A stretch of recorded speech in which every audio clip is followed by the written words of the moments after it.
श्री स्वामी समर्थ. 2026ची मकर संक्रांत आणि एकादशी. मनात संभ्रम आहे मग हे नक्की वाचा.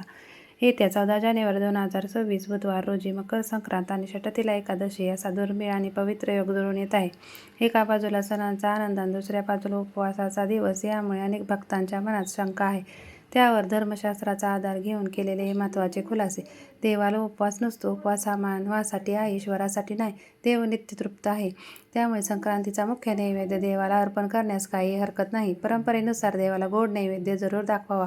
उपवास कोणी करावा? ज्यांचा एकादशीचा नित्य नियम आहे त्यांनीच हा एकादशी दिवशी उपवास करावा. ज्याचा उपवास नाही त्यांनी कोणत्याही संभ्रमात न पडता आनंदाने पुरणपोळीचा आस्वाद घ्यावा आणि सण साजरा करावा. ज्याचा उपवास आहे त्यांनी काय करावे? ज्या भाविकांचा उपवास आहे त्यांनी देवाला पुरणपोळीचा नैवेद्य दाखवावा आणि स्वतः तो प्रसाद त्या दिवशी ग्रहण करू नये.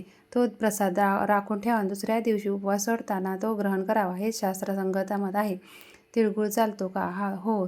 तीळ आणि गुळ हे दोन्ही पदार्थ उपवासाला चालतात. विशेष म्हणजे या एकादशीचे नावच षटतिला एकादशी आहे. त्यामुळे या दिवशी तिळाचे सेवन व दान करणे अत्यंत शुभफलदायी आहे.